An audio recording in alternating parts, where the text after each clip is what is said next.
On va passer à la session 2. Alors depuis 2 ans, nous ne parlons que de ça ou presque. Les inondations à répétition. Est-ce qu'elles sont amenées à se répéter plus souvent dans le futur? Comment s'adapter?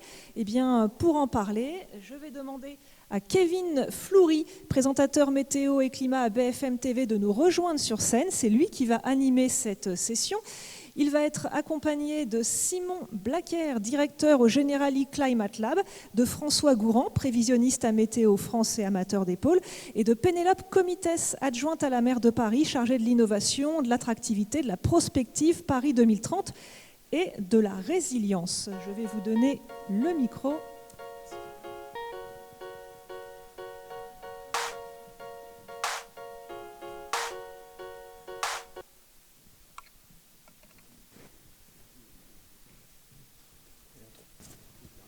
Merci Karine et bonjour à toutes et à tous. Merci à vous également d'être présents aujourd'hui pour évoquer en effet quelque chose qui nous a beaucoup sollicité les uns et les autres ces dernières années. Finalement le point de bascule en quelque sorte, c'est le passage, on s'en souvient toutes et tous, de la tempête Ciarán dans l'ouest de la France, le nord-ouest du pays. Alors il y avait déjà un terrain plus ou moins propice en effet pour certaines régions, si elles étaient soumises à des pluies conséquentes.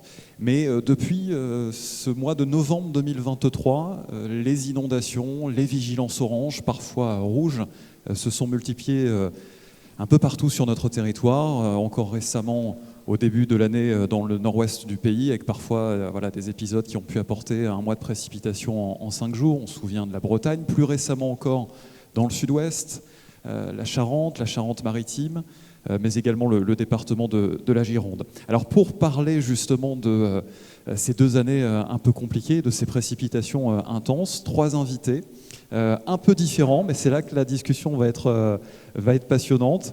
Avec vous tout d'abord, François Gourand, on vous connaît bien, ingénieur prévisionniste Météo France, passionné par les pôles. La discussion précédente a dû vous passionner.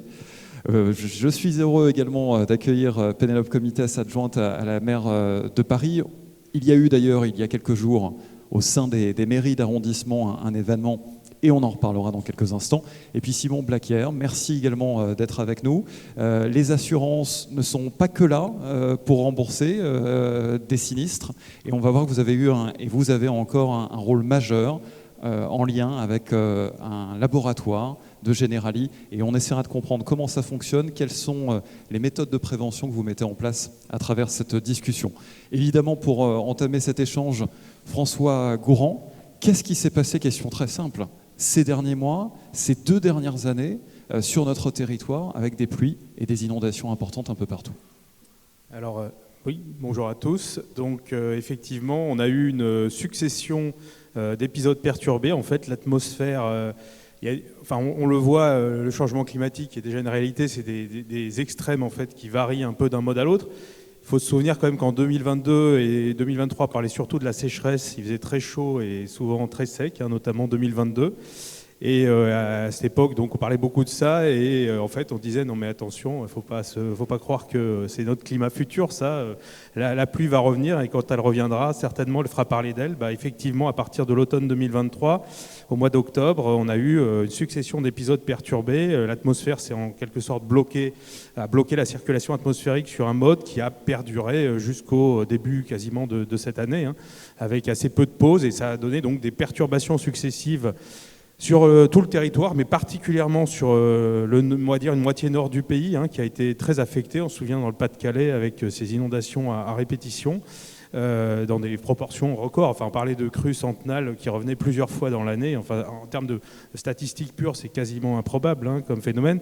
Et en fait, c'est ce blocage atmosphérique avec des perturbations qui, en fait, il y a quelques exceptions, bien sûr, prises individuellement n'étaient pas exceptionnelles, mais chacune d'elles avait des grosses quantités de pluie, des quantités de pluie additionnelles probablement renforcées par le changement climatique, qui apporte quand même des potentiels pluvieux qu'on a vu un peu plus tôt, qui sont quand même un peu à la hausse sur les dernières années. Et en fait, en toute saison, c'est un des résultats qui est attendu, en tout cas dans l'horizon futur, qui a été dévoilé dans le rapport Météo France, notamment sur la TRAC, la trajectoire de réchauffement, enfin pour l'adaptation au changement climatique, où on se passe sur une France à plus 4 degrés à la fin du siècle. Eh bien, c'est une augmentation de ces pluies intenses qui est attendue, de l'ordre de plus 15% en moyenne, et même plus 20% sur la région du Nord. Donc, je dirais que là, on est passé tout à fait d'une situation sèche, chaude, à un mode inverse, et au contraire, beaucoup d'humidité, de manière récurrente, des blocages, des perturbations extrêmement pluvieuses, et sans réellement d'interruption pendant plus d'un an.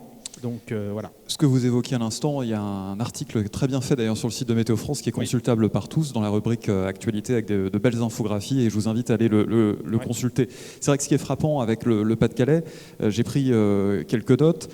Pour novembre 2023, c'était 282 communes qui étaient touchées. Ça représentait 2000 habitations endommagées.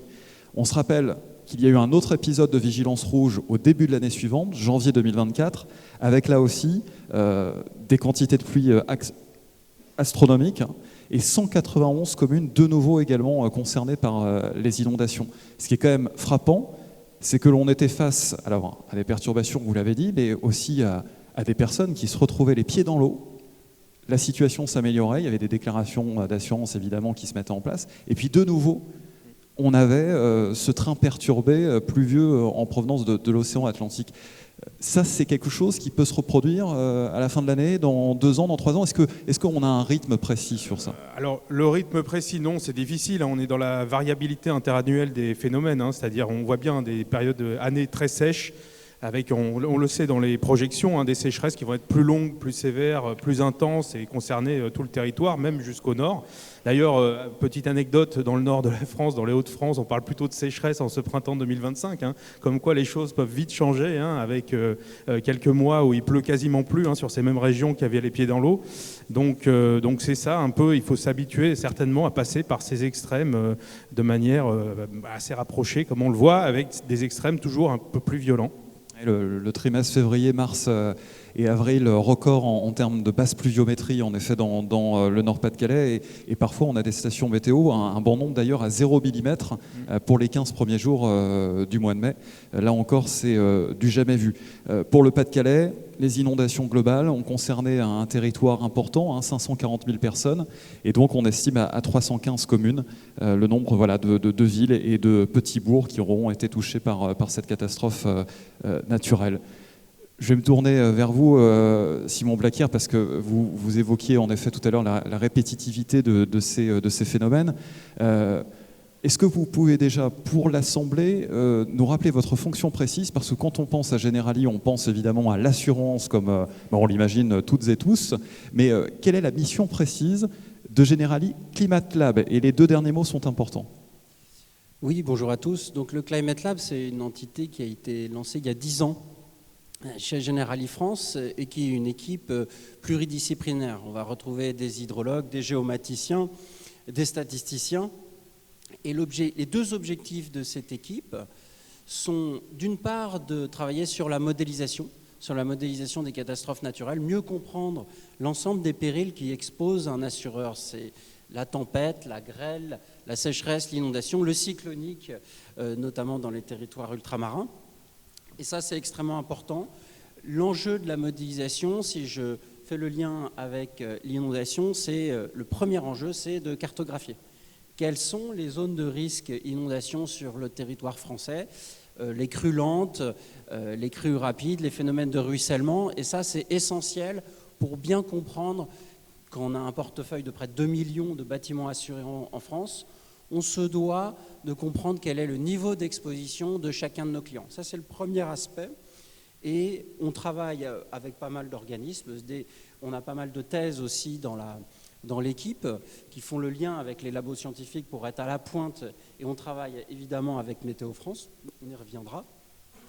La modélisation. Et c'est essentiel tout d'abord de cartographier les risques pour ensuite activer la prévention. Et ça, c'est un enjeu qui est pas nouveau en assurance. La prévention, on fait beaucoup de prévention historiquement sur des choses beaucoup plus comme l'incendie. Ça, c'est un métier, la prévention incendie, ça fait des décennies que l'assureur le fait. Maintenant, notre rôle change un peu, notamment au travers du Climate Lab. On essaye de développer des services de prévention des risques climatiques parce que ça devient essentiel, si vous voulez, vis-à-vis de nos assurés, de leur amener du conseil et du service.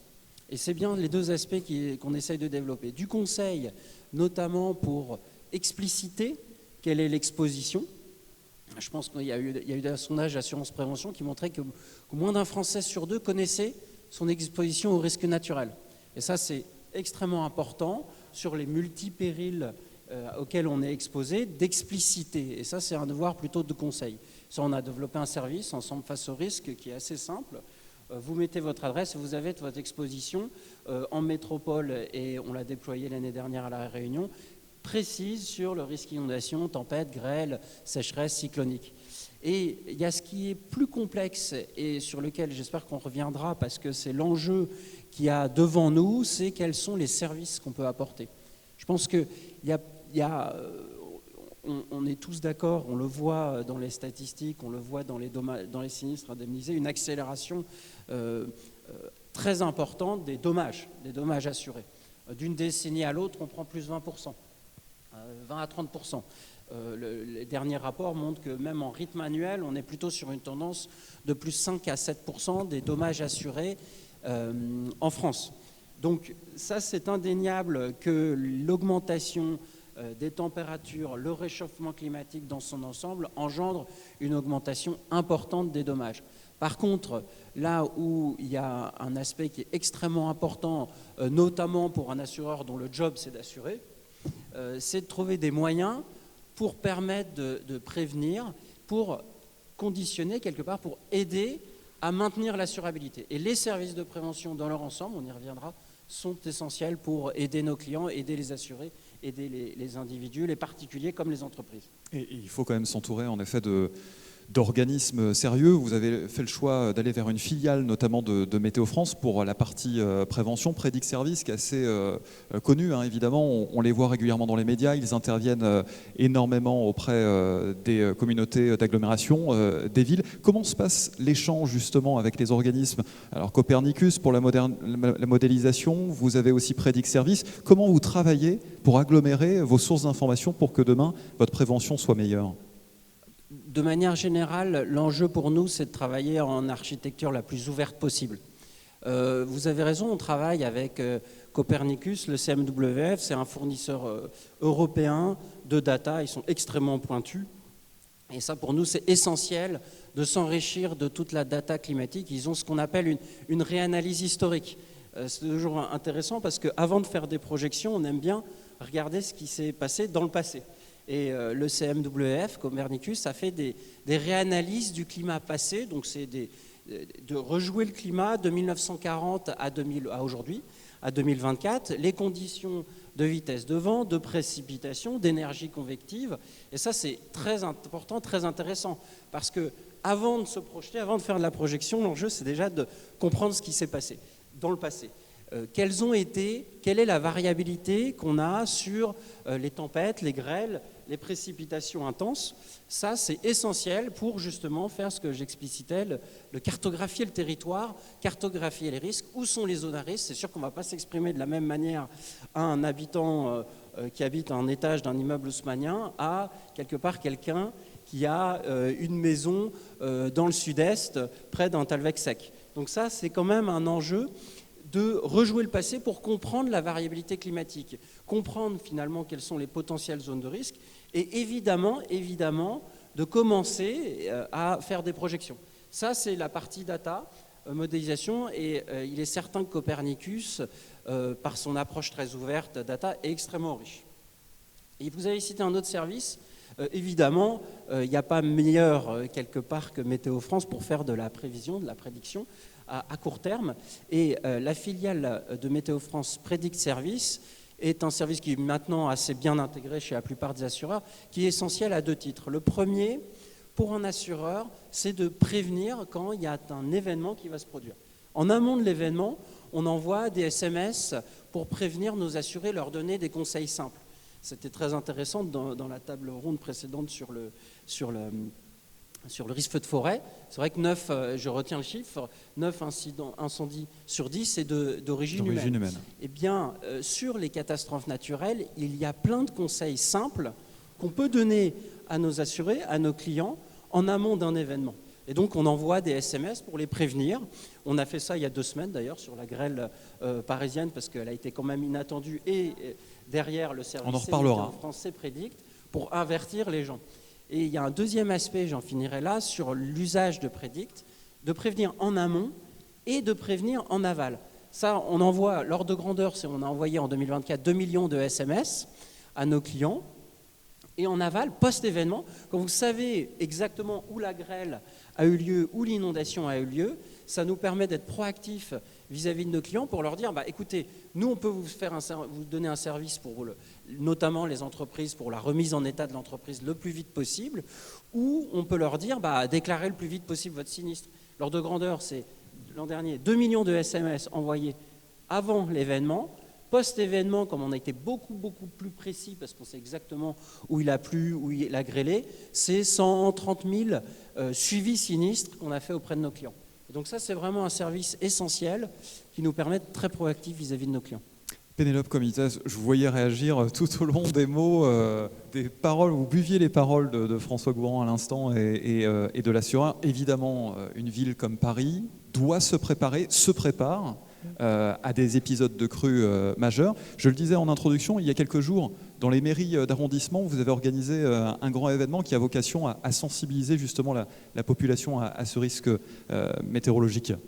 Oui, alors dans le cadre, moi je porte effectivement la politique de résilience de la ville, qui est de se préparer aux différentes crises, quelles que soient les crises qui peuvent arriver sur le territoire parisien, que ce soit des crues, l'inondation, des canicules, mais aussi des pandémies, etc. Et donc effectivement, il faut savoir que le risque d'inondation à l'échelle du bassin parisien, c'est le premier risque naturel, c'est le plus important. Donc quand on voit un certain nombre de sondages qui existent et qui ont été faits, je pense notamment à un sondage de 2023 qui a dû être fait par l'IFOP, qui est valable pour Paris, mais qui est valable à l'échelle du national.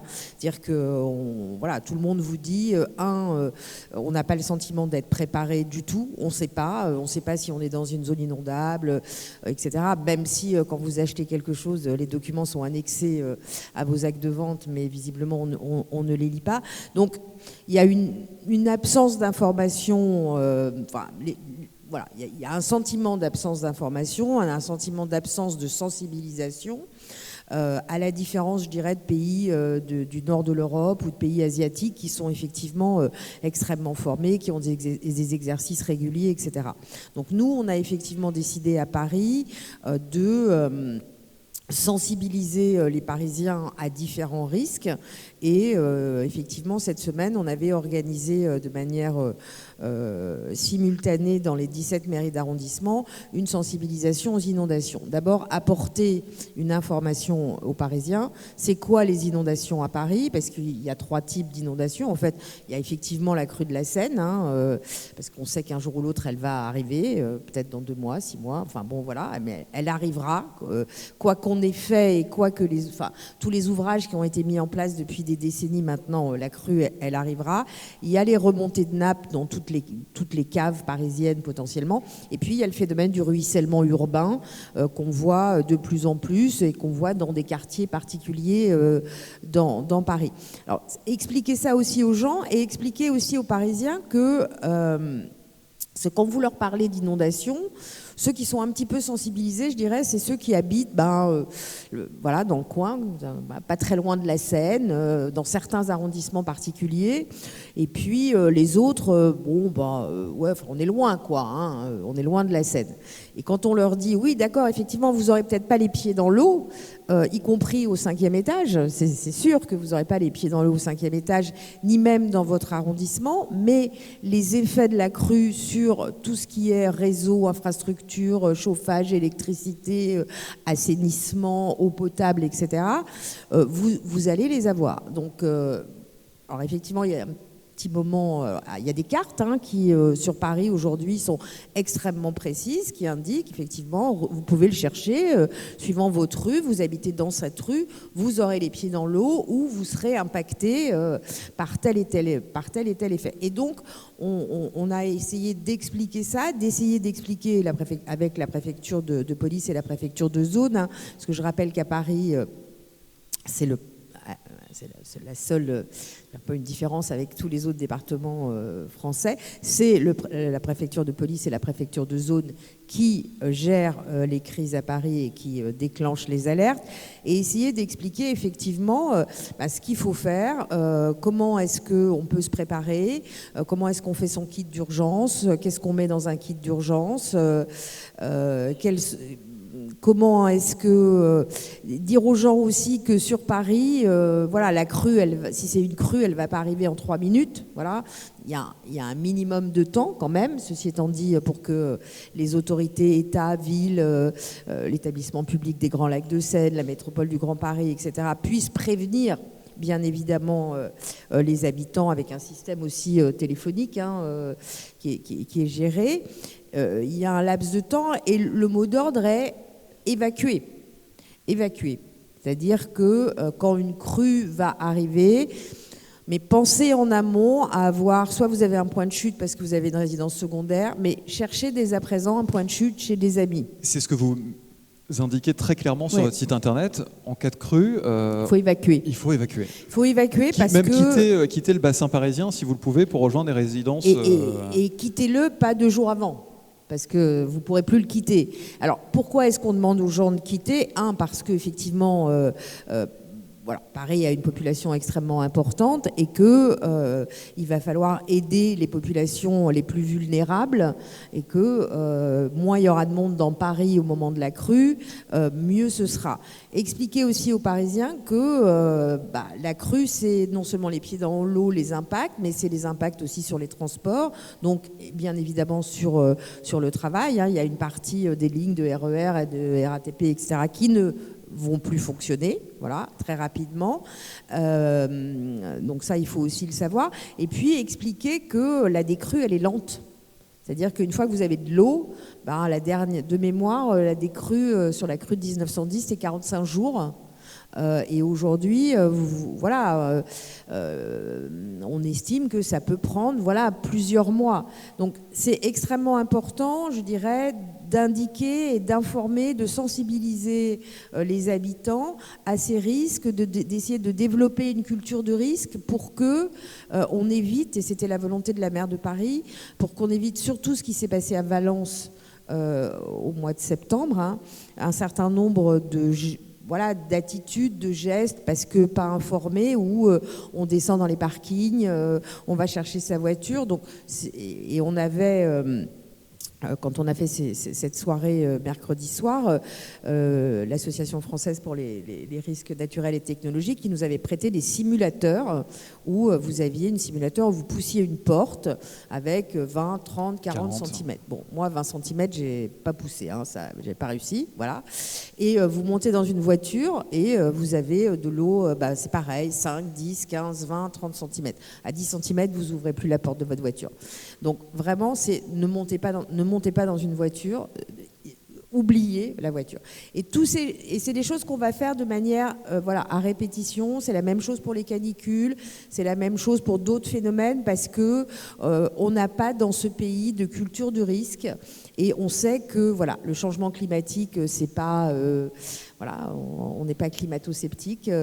Je dirais, je finirai là-dessus. Il y a 2 items, si vous voulez. C'est comment est-ce qu'on prépare dans une durée assez courte les habitants à des crises qui peuvent survenir aujourd'hui, et comment est-ce que parallèlement on investit sur du long terme sur des modifications de la ville, avec notamment la débitumisation du sol, la plantation d'arbres, la manière dont on construit, etc., qui sont des investissements extrêmement importants, mais qui vont être efficaces dans 5, 10, 15 ans, mais pas demain si une crue survient. Donc on joue sur les 2 tableaux. Jouer, c'est pas le bon mot, mais il faut savoir effectivement qu'il est nécessaire de modifier profondément la manière dont on circule, dont on construit la ville, dont on aménage la ville, dont on revoit, je dirais, le sol de la ville, parce que les phénomènes de ruissellement urbain entre sécheresse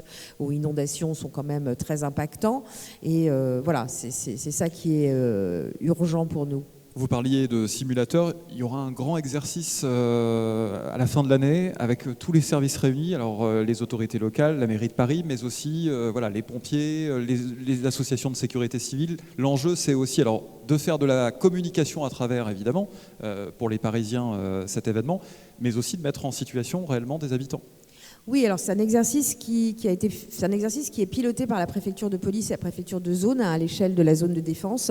C'est un exercice le dernier a eu lieu en 2016, qui s'appelait Sequana. Donc le prochain a lieu en octobre, il va s'appeler Hydrose 2025, où tous les acteurs qui ont un rôle à jouer en termes d'inondation à l'échelle de la zone vont jouer un exercice sur table. Donc c'est Enedis, c'est la RATP, c'est la SNCF, c'est la RS, c'est les hôpitaux, etc. Et bien évidemment, nous, on participe à cet exercice sur table. Et en parallèle, puisque c'est ce qu'on fait depuis 2 ans, on fait des exercices de crise en vrai. On l'a fait il y a 2 ans pour la canicule. Là, on va en faire un vrai avec effectivement les pompiers et tous les acteurs pour simuler la montée d'une crue dans un immeuble parisien pas très loin d'ici, avec des populations différentes, des enfants, des personnes âgées, des personnes en situation de handicap, allant jusqu'à l'évacuation.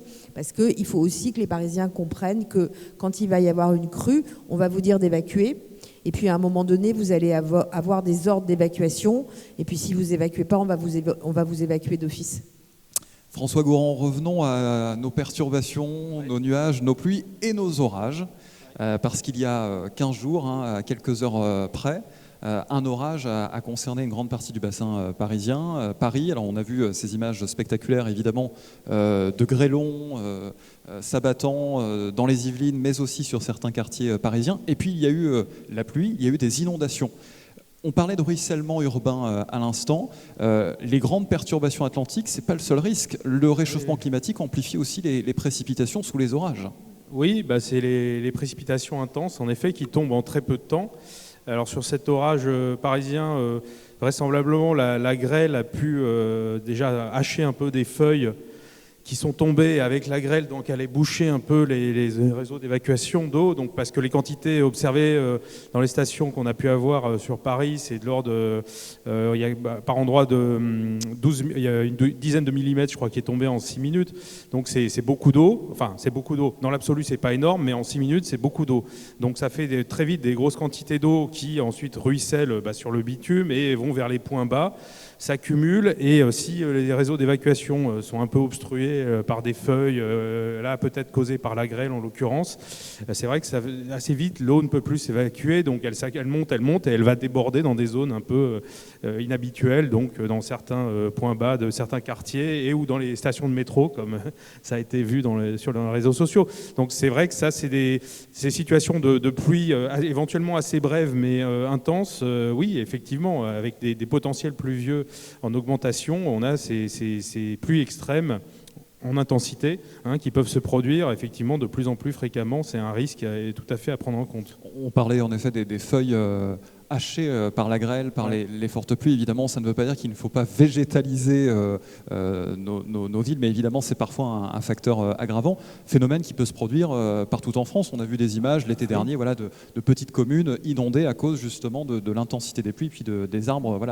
percutés par ces fortes précipitations. Ah oui, tout à fait. Toutes les parties, toutes les zones de France peuvent être sujettes à ces précipitations intenses. Et puis comme je disais, on voit vraiment c'est quand même des valeurs on est sur des valeurs de pluie qui, en l'espace peut-être d'un quart d'heure, 20 minutes, parfois c'est l'équivalent d'un mois de précipitation qui peut tomber sous ces pluies intenses. Donc c'est vraiment beaucoup d'eau qui tombe en très peu de temps et avec des conséquences. Donc ça réagit très vite sur le terrain.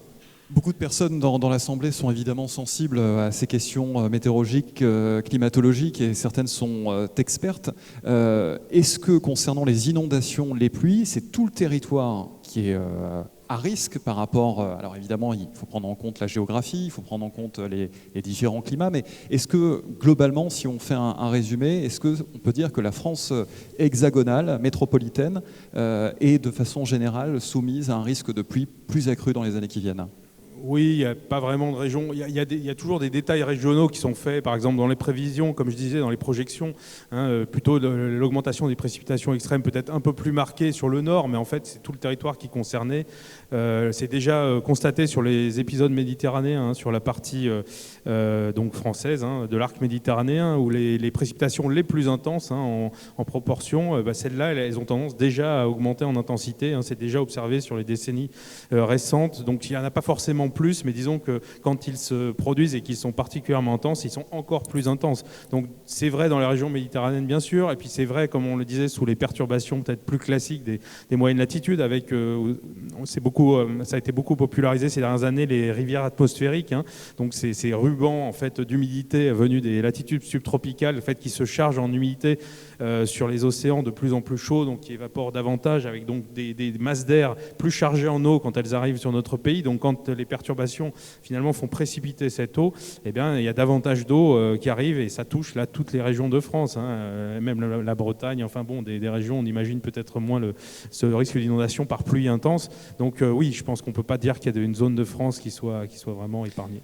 On ne peut pas avoir cette discussion sans avoir évidemment un mot pour les experts du GIEC, des experts internationaux. En fait, tout ce qui a été prédit, et j'aime pas trop ce terme, mais écrit, étudié par ces experts, c'est ce qui est en train de se passer. Oui, pour l'essentiel, c'est vrai qu'on constate tout à fait ce qui était annoncé dans les premiers rapports du GIEC, et finalement, chaque nouvelle publication, on raffine les indicateurs, on est un peu plus précis, on dissipe un peu des zones d'incertitude, mais pour l'essentiel, évidemment, on va dans la direction qui était déjà indiquée dès les années 90, donc oui. Simon Blaquière, je reviens vers vous. Tout à l'heure, vous parliez d'un outil qui a quelques années, ces envois d'alerte par SMS. Moi, c'est vrai que j'étais passionné quand j'étais un peu plus jeune déjà de voir un jour, tiens, sur mon téléphone, on me prévient qu'un orage arrive. Comment on fait pour être bon justement dans ça face à un orage, voilà, qui se forme parfois 1 heure avant d'arriver sur une ville, et être bon dans la prévention pour vos clients sur le risque qu'un orage vienne frapper leur commune avec soit de la grêle, soit des pluies intenses. Comment ça fonctionne cet outil ? Alors, je pense que sur la partie prévision, ce qu'on a cherché à faire, ce qu'on a décidé de faire, c'est quelque part de déléguer cette tâche à ceux qui savent très bien le faire, le mieux le faire en France. Donc, c'est Météo France via Prédict. En fait, ce qu'on ajoute quelque part aux prévisions court terme, aux alertes que donne Prédict, c'est le croisement avec qui sont nos clients et comment ils sont, quelle est leur sensibilité, la vulnérabilité. Ouais. Plus que leur sensibilité, la vulnérabilité de leur maison, de leur appartement. Ça n'a rien à voir, si je reprenais un peu l'exemple à dessin très différentiel entre quelqu'un qui habite au 4e étage et quelqu'un qui habite sous les toits. Si vous voulez, vis-à-vis du risque grêle, on s'intéressera tout de suite s'il a un Velux par rapport à un risque grêle qui est quand même beaucoup, beaucoup plus modéré si vous êtes en étage. Sur le risque inondation, c'est évident que quelque part, quelqu'un qui a une maison au rez-de-chaussée, une maison avec un rez-de-chaussée, ou qui habite en rez-de-chaussée, les conseils ne seront pas du tout les mêmes. Et donc, la partie prévision, elle nous est quelque part, si je schématise, donnée par Météo France. On croise ça à nos assurés, à ce qu'on appelle la vulnérabilité de nos assurés, pour leur amener des conseils personnalisés. Je continue par exemple parce que sur l'inondation, c'est quand même très intéressant. Nous, évidemment, c'est des centaines de millions d'euros indemnisés chaque année en France. Et quand nous, on regarde quelque part les sinistres qu'on indemnise, plus de la moitié de nos sinistres sont avec des sinistrés qui ont moins de 50 cm d'eau dans leur logement ou dans leur entreprise. Donc, il est certain que de notre point de vue, il y a des conseils prévention extrêmement pratiques. Comme les prises, rehausser les prises ? Donc, par exemple, pour une entreprise, on évoquait les sinistres de Nord-Pas-de-Calais. On a eu une entreprise d'imprimerie, la société d'imprimerie du Boulonnais, qui a été inondée à côté de la Liane, donc dans le Nord-Pas-de-Calais. C'est évidemment, une imprimerie, on comprend très bien aisément que c'est des millions d'euros de dommages de matière. Et on s'est posé la question post-sinistre, comment est-ce que on prévient ce genre d'inondation. Elles étaient de nature exceptionnelle. Donc le métier de l'assureur, c'est d'être là pour subvenir, pour indemniser quand il y a des sinistres exceptionnels. Mais il fallait avoir des actions de prévention post-sinistre. Donc en fait, on a demandé, en concertation avec l'entreprise, de rehausser quelque part ces matières premières. Quand vous avez la moitié de vos sinistres à moins de 50 cm, il y a des mesures concrètes de rehausser ces matières premières, tous ces produits. Vous avez des mesures très concrètes autour de les systèmes électriques, de mettre vos prises, le standard c'est plutôt 1,30 m à 1,30 m parce que ça préserve quelque part le système électrique. Il y a tout un aspect de mécanisme et la ville de Paris le détaillait bien, il y a des plans d'action à la prévention inondation qui sont menés par les communes qui sont pour beaucoup très proactives, qui visent à, sur un schéma public-privé, de subventionner les mesures de prévention individuelle. Et ça, sur l'inondation, c'est très concret. Nous, notre job en tant qu'assureur, c'est d'orienter nos clients vers ces mécanismes. Quand vous avez un système de bâtard d'eau, donc de barrière anti-inondation, vous prévenez le sinistre de 50 cm d'eau. Quand vous mettez en place des systèmes de clapet anti-retour, c'est les problématiques de remontée de nappe qui sont évitées. Donc, notre métier, notamment d'assureur, il est en train de changer pour aller vers des conseils les plus pratiques, les plus faisables. Et ce sont des conseils, c'est important, ça, ce sont souvent peu coûteux. Et comme on a un mécanisme plutôt performant public-privé, qui sont souvent pris en charge par des fonds, etc. Et ça, c'est à nous d'inciter nos clients, de les aider à mettre en place tous ces systèmes de prévention pratiques. Il est 11h17, donc il reste 3 minutes. Un petit mot, Monsieur Blacker, pour conclure avec vous. On peut aller sur votre site internet, taper notre adresse et on voit, en fonction de notre lieu de résidence, les phénomènes météo auxquels on peut être exposé. Enfin, expliquez-nous, c'est rapide et c'est accessible à tous. Oui, tout à fait. C'est un site complètement ouvert. Vous tapez ensemble face au risque sur votre navigateur préféré et vous avez accès à ce site. Vous mettez votre adresse. Et ça vous donne un diagnostic par rapport aux différents périls naturels. Et c'est un diagnostic personnalisé et il y a des conseils de premier niveau. C'est ouvert aux prospects, aux clients. Et ça participe à la culture du risque qui a été citée par mes collègues et qui est, de notre point de vue, la première étape, prendre conscience de son risque, prendre connaissance de son risque et de son exposition, et c'est la première étape avant d'agir concrètement. Merci à vous. Donc rendez-vous sur votre site internet et puis au Ballon Generali aussi qui a été inauguré il n'y a pas très longtemps. François, un petit mot très rapide aussi sur un dispositif assez méconnu sur le site de Météo France qui permet de voir le risque d'inondation soudaine en plus de la carte de vigilance. Oui, effectivement, à côté de la carte de vigilance bien connue, il y a le site APIC, avertissement plus intense par commune, donc qui est un service gratuit, en tout cas pour la consultation des cartes, qui va indiquer en temps réel si des précipitations de nature intense ou très intense, qui sont définies par rapport à des précipitations en quantité rare, disons, à l'échelle de votre commune, de l'ordre de retour 10 ans ou 50 ans pour les très intenses, se produisent en ce moment sur votre commune. Donc c'est avant tout, évidemment, à destination des décideurs publics qui peuvent s'abonner et être avertis en temps réel sur un certain nombre de communes, mais c'est consultable en mode en direct par tout à chacun aussi, avec également Vigicru Flash pour l'aspect cru éclair. Merci François Goran de Météo France. Et puis un mot sur, non pas la fresque du climat, mais la fresque de la crue. On a une petite minute pour en parler à peine. Donc, on a effectivement travaillé avec le CEPRI, qui est une association nationale, pour créer avec les volontaires de Paris un peu l'équivalent de la fresque du climat, qui s'appelle la fresque de la crue. Il y a beaucoup d'ateliers qui se passent en mairie d'arrondissement, qui se passent ici aussi à l'Académie du climat, où vous pouvez venir tester la fresque de la crue et vous mettre en situation de et voir comment vous évoluez au milieu d'une crue. Alors toutes les informations sont disponibles sur le site de paris.fr et puis on va mettre en ligne nous aussi les cartes et toutes les informations, le kit d'urgence, etc. pour que les Parisiens puissent effectivement se préparer. Parce que le vrai mot, c'est il faut se préparer. Eh bien, merci à tous les trois. On peut les applaudir, les remercier. Merci à Karine. Karine Durand qui remet le micro. Merci.